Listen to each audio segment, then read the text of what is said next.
Занга академи. Чадвараа хөгжүүл ирээдүгөө бүтээ.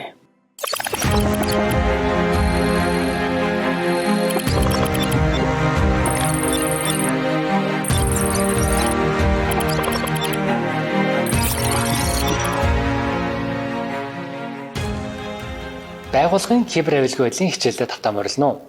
Өнөөдрийн манай эхний хичээл бол кибер халдлага. Яг ялангуяа тэр тутмаа яг байгууллага руу чиглэсэн кибер халдлага гэж байгаа. За кибер халдлага гэж юу юм бэ те?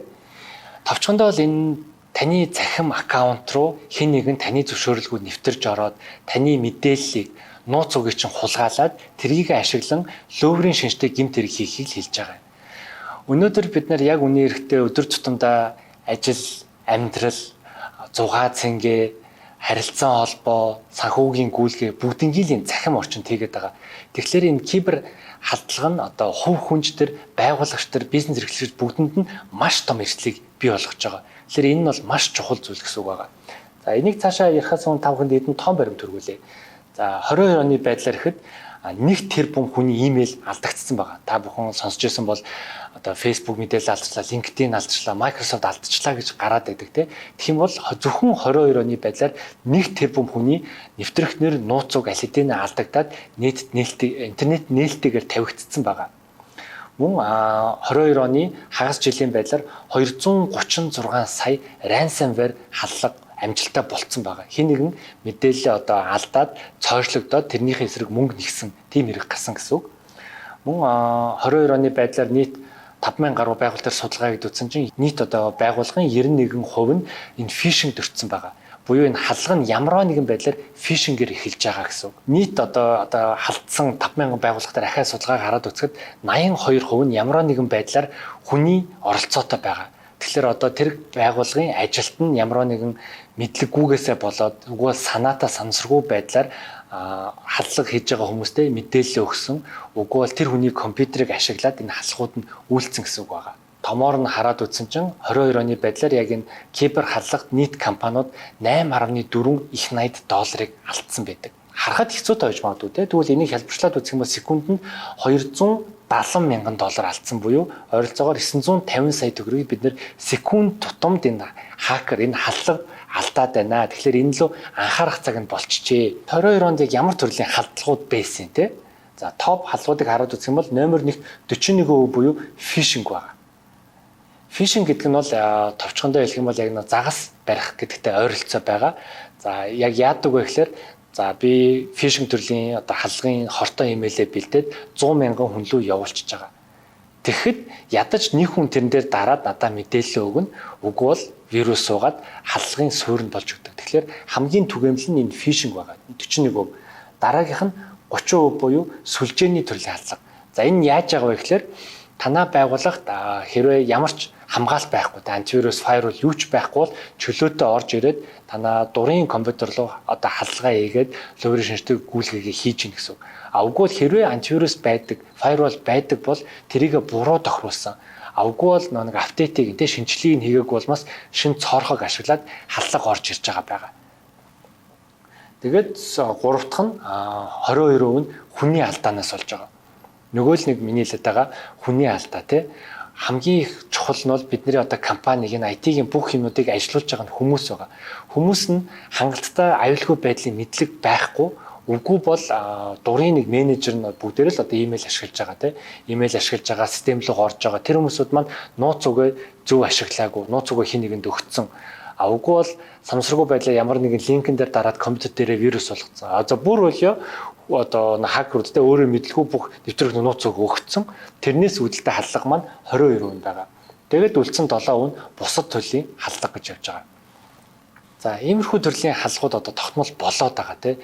Бүхэл байгууллаганд хандж байгаа. 5 хүнтэй жижиг компаниас эхлээд 5000 хүнтэй том корпорациуд хүртэл саний төрлийн халдлагуудад өртсөөр байгаад байна. Тэгвэл танай байгууллага энэс яаж хамгаалж болох вэ тийм? Хамгийн энгийн 4 алхмыг л ерөөдөө хийчихэд танай байгууллага өөрийгөө энэ эрсдлээс ядаж анхны шатны хамгаалтаа бол хийх бүрэн боломжтой байдаг. За энэ 4 шат нь юу вэ гэхээр нэгт нь multi factor authentication буюу two factor authentication гэж байгаа. За энэ юу гэсэн үг вэ гэхээр та бүхэн анзаарсан бол имэйл руугаа нэвтрэхэд, сошиал аккаунт руугаа нэвтрэхэд two factor authentication идэвхжүүлж болдог. Энэ яах вэ гэхээр та нэвтэрч орохдоо өөрийн үндсэн нэвтрэх нэр, нууц үгээс гадна давхар хамгаалт хийж байгаа. За дефолтоор юу байдаг вэ гэхээр за нэвтрэх нууц үгээ бичээд нэвтэрч орохдоо давхар SMS-ээр нэг удаагийн код очдог. Та тэр кодоо оруулаад нэвтэрч орно. Уг бол таны имэйлээр нэвтрэгдэг нууц үг давхар ямар нэг хамгаалт гэсэн үг те. Тэр нь SMS-ээр ирж болно, имэйлээр ирж болно. Уг бол Authenticator гэж зориултын аппууд байгаа. Microsoft, Google аль алинд нь байдаг те. Тэрийг ашиглаад нэвтрэх юм бол та өөрийгөө хэн нэгэн таны нууц үгийг авсан ч гэсэн давхар хамгаалтанд байхгүй бол нэвтэрч өгч чадахгүй л гэсэн үг. Тэгэхээр энийг идэвхжүүлэх нь маш чухал байдаг. Одоо бидний ашиглаж байгаа бүхэл системд энэ байгаа. Тэгэхээр та бүхэн яг одоо ороод өөрийн имэйл болон бусад аккаунттай энэ two factor буюу multi factor authentication-ыг идэвхжүүлээрэй. За дараагийнх нь болохоор байгууллагын төвшөнд мэдлэг олгох. Түрүүний хэлдгээр одоо бид нар байгууллага руу хадлага орж ирж байгаа бол тэр нь хин нэг бол ялахгүй те. Та үүдэнд сууж байгаа ресепшн вэ үү, менежер вэ үү, санхүүгийн хүн байна уу, үгүй удирдлагын төвчний хүн байна уу? Бүгдээрээ л яг л эрх тэгш байгаа. Учир нь бид нар бүгдээрээ л энэ компанийн дотор сүлжээлүүд нэвтэрч орж байгаа. Тийм учраас энэ мэдээллийн аюулгүй байдлын мэдлэг олох нь маш чухал. Бүх төвшин. Зөвхөн IT-ийн мэдлэгээд хангалттай зүйл биш. Учир нь санхүү ялгаагүй л нөгөө имэйлүүд рүү хандж байгаа ялгаагүй л систем руу нэвтэрч байгаа. Тэгэхээр байгууллагын зүгээс тогтмол сургалт орох нь их чухал байх нь. Аюулгүй байдлын сургал. Энийг бол үлрэл тутамд, хагас жил тутамд орж явах нь маш чухал. Яагаад гэвэл нөгөө халдлага нь байнгын хувьсж идэг, өөрчлөгдөж идэг, шинжлэгдэж идэг.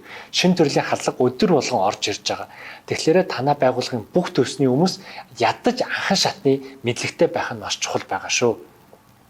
Гуравт нь мэдээж нөгөө нэг бидний яриад байдаг антивирус бол гих мэтчлэн одоо аюулгүй байдлын шийдлүүд байгаа тийм.